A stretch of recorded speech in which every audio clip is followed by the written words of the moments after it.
Greetings, I'm Solidus-Skully, and welcome back to Kingdom Hearts Birth by Sleep. Today we actually fight Disney goons. Maleficent goons, more specifically made of, like, pigs and vultures, I think? I think these are like the, well, to my knowledge, they're some of the few Disney mooks that you actually fight throughout the entire series. But even then, it's just all used for more of a pish minigame. You did fight them earlier on in the previous part throughout the castle, and, well, you're gonna be seeing a little bit more this time around, so, yeah, that does kind of also bring up to something that I probably should have brought up earlier, our main enemies of the game. Yes, unlike previous Kingdom Hearts games where you mainly fought against Heartless and Nobodies, the Nobodies aren't a thing at the moment. So instead, we're fighting Unversed, and since Heartless did exist beforehand, you'd think that we might be fighting them, but no, Heartless seem to be very persona non grata throughout this game. Well, we will be seeing them later on, once for a cameo and another to actually fight them, but yeah, they seem to be gone, and there were no Unversed in Kingdom Hearts 1, Chain of Memories 2, and 358 over 2 days, so what gives? I suppose, well, I mean, again, without giving away the game here, I suppose the idea is that, by the way, that's Ragnarok. I suppose the idea is that maybe the Unversed are destroying the Heartless that would otherwise be infesting areas with darkness involved, but I don't know, it's quite curious. But anyway, we'll be seeing the Heartless later on. In the meantime, however, we're just mainly fighting regular goons. They'll pinch and pip you with spears and arrows, so watch your back, really. Again, it's very traditional swords and fantasy.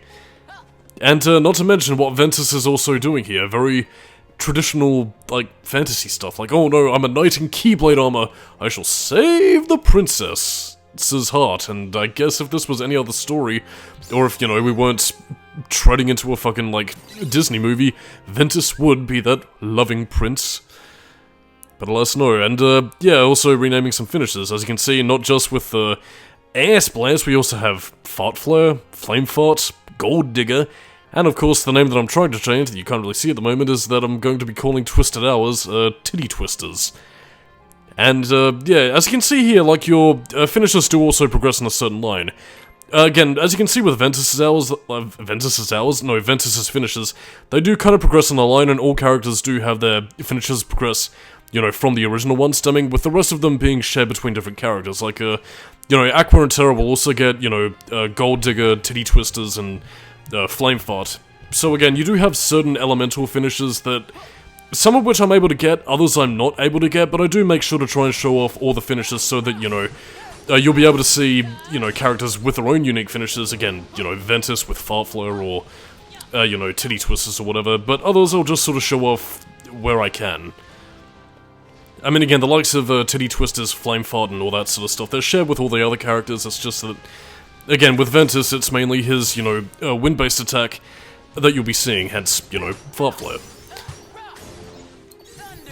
And, yeah, also this maze segment where you have to use teleporters to get around the place. Very classic Final Fantasy, which I have to wonder might have been the intent, at least in terms of design, because, again, while Tetsuya Nomura might not use classic Final Fantasy characters that he didn't design, again, something that runs the gamut of being a bit pointless since he redesigned the characters anyway for fucking Dissidia of all games, yeah, we at least get classic Final Fantasy-esque tropes. I mean, at the end of the day, I mean, I can sort of understand, you know, character respect and all that, but at the same time, I feel like Birth by Sleep would have been prime opportunity to kind of introduce some classic Final Fantasy characters. Like, I mean, again, I know they do reference them here and there, like, you know, Squall's name being Leon as a reference to Leon from Final Fantasy II, but I don't know, like, I mean, I feel like you could have done a lot with that. Like, I mean, you could have had, you know, the titular Leon from Final Fantasy II show up as maybe somebody who betrayed his kingdom, or was, you know, seduced by dark power. Garland even probably would have fit that role, and, you know, if Stranger in Paradise is still a thing during the conceptual phases of Kingdom Hearts 4, there's a possibility that he may show up in Quadratum, or at least I hope so. I mean, even if it is Angry Time, Jack Garland, Grr, I want to kill Chaos, I'd still accept that. But, yeah, anyway, by going up these different pathways, you also find a different way throughout the maze, which will either lead you to treasure chests or, well, your main goal. Down here is nothing. We'll pretty much be seeing what's down here in Aqua's story, which brings me to another point. yeah, certain characters access specific areas that other characters simply don't go to. Again, as Ventus is saying here, they'll either say, what, I can't be doing this, I need to do plot thing, or there's nothing down this way, so I should fuck off. Kind of like in a typical Silent Hill or Resident Evil game was like, oh, the lock is broken, guess I can't go through here, because, you know, kicking the door down or doing whatever it never struck my mind. That does make me wonder, actually, has there ever been like a survival horror JRPG? I mean, apart from the likes of, you know, Kodelka and, I think later on Shadow Hearts, although I think that was less horror-oriented. I don't know, it seems like a genre that's ripe for exploration in terms of how to do it right, but I guess we'll never know. Titty Twisters, away! But yeah, the thing about Titty Twisters as an attack is that basically, it also uses time magic, similar to, you know, likes of casting Stop or whatever, so again, I believe if it doesn't, you know, kill enemies instantly, it will actually, you know, freeze them in place, so yeah, it makes Titty Twisters a pretty useful finisher. I mean, again, I'm only really showing it for this part since I mainly want to show off, you know, the progression from, you know, Arse Blast through to Fart Flare and beyond, but yeah, I am at least going to make sure to give all the finishes their day. It's, well, depending on whether or not I can unlock it. It's particularly some that I don't know how to unlock is particularly the green finishes, because again, you do have certain progression bars in terms of how you unlock it. I was able to unlock one tier of the green progression screen from Aqua, by the way, that's the sticker screen. But yeah, I wasn't able to access one of the finisher, which I think is like a bit of a healing strike, but I can't quite remember. I did see it once in the Hellfire Comms Birth by Sleep playthrough, but I've never been able to unlock it for myself, so I'm not too sure what the progression is to get, you know, the green finishes to activate, for lack of a better phrase. Oh, Magnet. You are my Jesus juice. But yeah, in terms of what you can also combine Magnet to be, you get some pretty useful attacks. You know, one specific attack command is actually Collision Magnet, which is okay, not great. But you do also get Magnet Spiral, which is great for crowd control, so, yeah. Prepare to see a fair bit of that being command melded, let me tell you. But yeah, in terms of a lot of the other command melding stuff, again, depending on whether or not I want to point stuff out, I'll either cut it out, you know, just for the sake of being short on time, or just, you know, just do it elsewhere, really. The only other thing I really have to say about command melding is that, well, the only ones I'm specifically going to point out is stuff that, you know, is important in terms of the character's main moveset, particularly exclusive commands, you know. If Ventus gets Salvation or Faith or whatever, then I'll pretty much show that off, or, you know, Wind Raid or stuff like that. Although, to kind of bring it up, since I do kind of cut out the command melding sequence in and of itself, and you will be seeing it with a certain boss fight after we're done with this world, yeah, Ventus actually gets his own action commands to be command melded as well. So yeah, you know Ventus has the regular dodge roll, well, combine that with Thundergar! And then you get Lightning Dodge, which is basically Ventus doing a dodge roll, but he has a little lightning pillar. Kind of similar to the Rolling Raccoon roll from Sly Raccoon, where you can get that charged up with electricity, except it's, you know, good. Albeit not as spammable as what Sly Raccoon would have had. So, win some, you lose some, I guess, but I will say that the lightning roll is at least a little bit more reliable, and again, if you want instant access to accessing Ventus's Thunder Command style, yeah, you could do worse. But anyway, here is Aurora's Heart.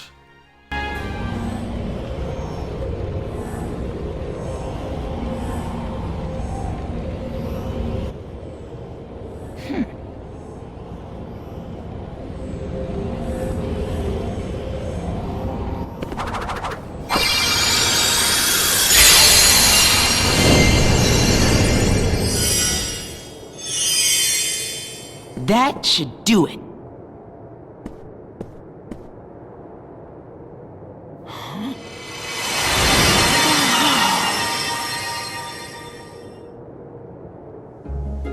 Don't you remember? We've met before. We have? Why, of course, you said so yourself. Once upon a dream.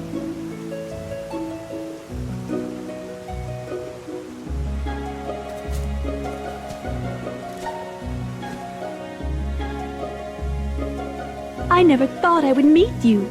Outside of my dreams, that is. Who are you? What's your name? Oh, my name. Why, it's... Oh no, I can't. Goodbye. I must see you. I don't know. Maybe someday. When? Tomorrow? Oh no, this evening, at the cottage in the glen.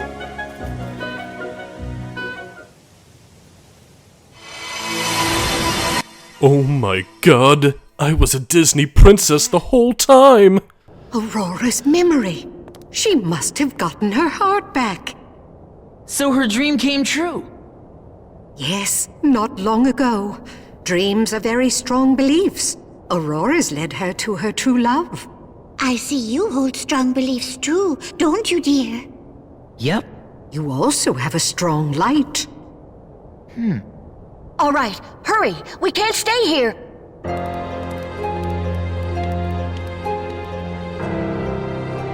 So yeah, that was pretty much the most abridging of the Sleeping Beauty story that you're really gonna get throughout this world, so sorry if you're expecting something a little bit more than that, or the whole iconic, you know, Aurora pricking her finger on the spindle and falling asleep forever. Yeah, also, by the way, they don't even attempt to hide the fact that they have the same Prince voice actor for, like, all three of the characters, including Jennifer Hale as Aurora. Someone has released Aurora's heart. Tell me, child, was it you? Maleficent. Only because you stole it in the first place.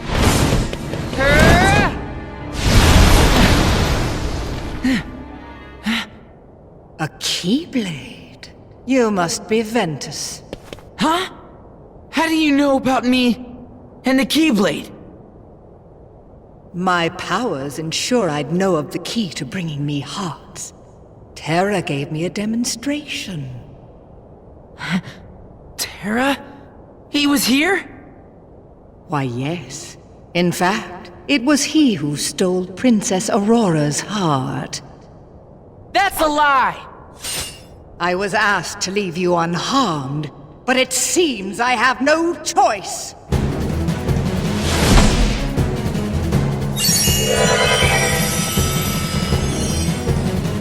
Maleficent. One of the unique quirks that I never actually got to let her do in this boss fight, actually, is, yeah, she actually casts sleep on you. Or at least one of her specific, you know, reaction commands is that you need to get out of her casting sleep on you when she enters the center of the arena before, well, you know, anything else. She usually does that throughout a lot of my boss fights with her, but she doesn't for some reason. Anyway, this is the overpowered badassness that is Ragnarok. But yeah, Maleficent's boss fight is just kind of a little bit pish. Still very early game, mind you, but nothing to really write home about. Although, then again, on a more interesting topics is Terra. He's falling to the dark side. Yeah, I'm gonna be talking about a lot of Terra stuff in his story, which we won't be getting to for quite some time, really, because, well, I figured I might as well save Terra's, fall to darkness / stupidity for when we finally get there. Plus, it would also make Sir Isaac Fortescue very sad because he likes Terra. Why? Fuck knows, I'm sure he'll tell me in the comments section. Oh! Yeah. I did show it off. Well, never mind. Yeah, by the way, she's not actually casting a spell like a Doom or whatever, it's pretty much just your countdown for how long Ventus stays asleep. Although, there is actually another reason for why that counter exists, and, we do get a spell similar to Doom when, you actually do play as Terra. How fitting. It's called Dark Haze. There we go, and fittingly enough, we get Thunderbolt command style. Deliciously lightning. Zizzit.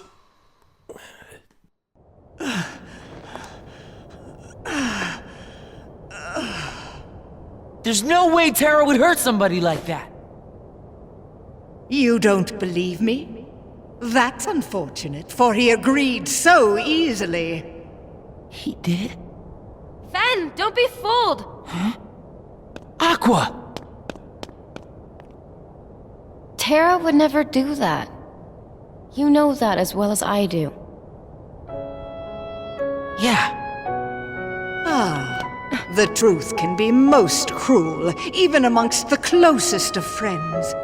After all, one never knows the secrets of another's heart.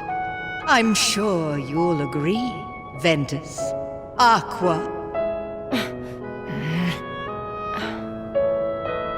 The Master sent me. Huh? Ven, let's go home. But Terra... Terra's not ready to leave yet.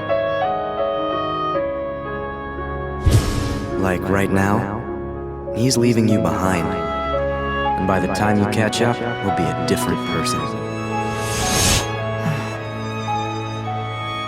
Sorry, Aqua, but I can't go with you. What? It's just, I have to find him before it's too late. Ven!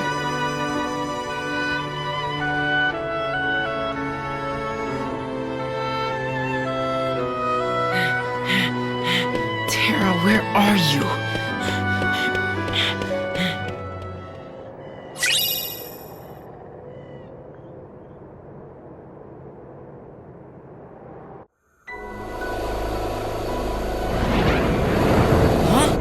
Him again!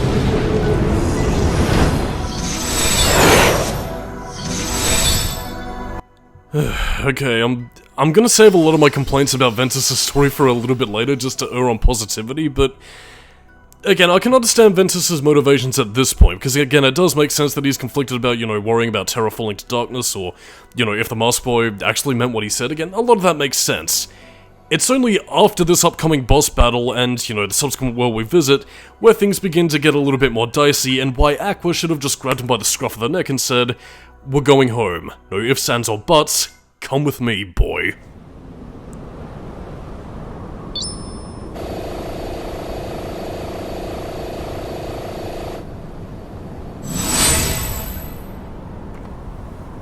Where's he hiding? Alright. What did you mean about Terra being a different person? Exactly what I said, idiot. The Terra you know will be gone forever. That's the stupidest thing I've ever heard! My reaction to Resident Evil: Welcome to Raccoon City.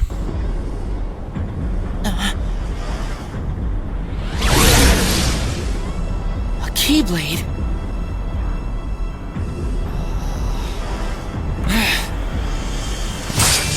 Good. Let's see what you're made of. Bring it on, fishbowl. Now then, the Mask Boy has, well... Again, he's actually a rather good boss fight, actually. I can't believe I have to call him the fucking Mask Boy. I know what his name is, and I won't spoil it until it's relevant, but... Yeah, actually a really good boss fight. He has a lot of attacks, and he's very reactive to, you know, a lot of your attacks, depending on which character you play as. Ventus, obviously, being the fastest and most nimble of the characters, has the easiest time fighting him. Quite fittingly, he can match him in every way. But yeah, if you hit him too many times, he pretty much reacts with a helm splitter like that, and yeah, to me your best bet is actually to use a lot of status effects. Some of my preferred attacks is using Ignite, again, cause passive damage onto him. But one attack that really fucks the Mask Boy up is Zero Gravity. Use, well, Zero Gravity, Zero Gravira, Zero Graviga, and by god, you can wreck his shit rather easily. However, though, again, he still has plenty of attacks, again, and they will progress, you know, depending on the 3 times that you fight him, you know, depending on which character story you play as, obviously. But yeah, Zero Graviga fucks his shit up, fuck shit up, fuck shit up, but yeah, putting all that aside, yeah, you really don't have a lot of chance to kind of sit still, and let me just say that this character also comes back as a super boss a little bit later on, called the Lingering Spirit, so yeah, let his tenacity be a taste of what's to come. Not that I'm going to be completing that super boss, but I do show it off at the tail end of Ventus' story, so you'll be seeing it, and even though we win here, yeah, apparently we get our ass kicked.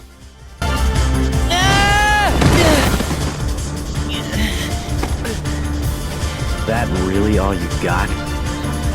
Man, you are worthless. I'd be going against the Master's orders, but so what?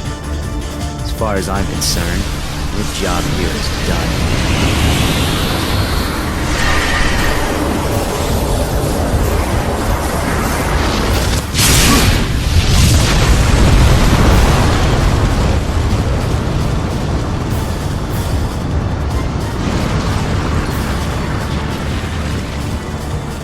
Don't worry, you're safe!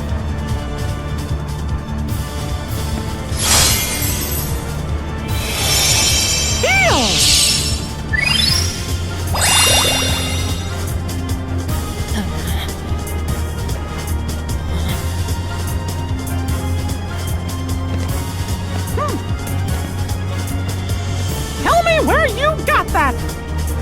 Keyblades are not something you use just to bully somebody around! Here, I'll show ya! We both will. Huh? Okay, say for example that, you know, the Master Boy managed to finish off Ventus. Wouldn't that completely screw over his master's plan? Like seriously, if Xehanort caught wind of this, would the Master Boy be like, oh, hey there, Master, I just killed Ventus. Boy, you fucking idiot! Oh, well, back to the princess plan, I guess. Actually, maybe that was the reason why he had the Princesses of Heart plan into place. Because again, you know, different methods to open Kingdom Hearts, as I mentioned in KH2. Open the Door to Darkness as a pathway to Kingdom Hearts, or then opening the Moon to Kingdom Hearts, as Xemnas would later do. I don't know, there's a lot to talk about in terms of the Master Boy's character, but I think I might save that for a little bit later. After all, he's being mysterious about who he is, so will I. Yeah, mystery. By the way, they call Mickey the newcomer even though everybody knows who he is. What the hell?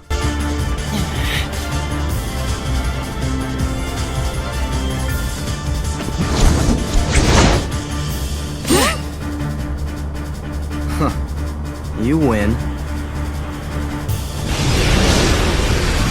Consider yourself on probation.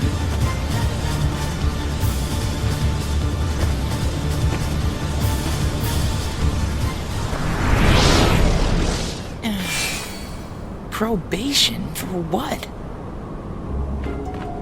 Thanks for before. I owe you. The name's Ventus. What's yours? I'm Mickey. I see you've got a Keyblade. Yup. I've been training under the great Yen Sid. He found out the worlds are in trouble, and I sort of took off without telling him. Well, that makes both of us. I ran off too. All I have to do is think it, and the Star Shard will take me anywhere I want to go. At least I thought it would. I haven't quite got the fine points down like when or where. It just kind of kicks in whenever it wants to. But I wouldn't have met you if it hadn't brought me here. You know, it might not be an accident. Maybe it starts working because it's reacting to something. Huh?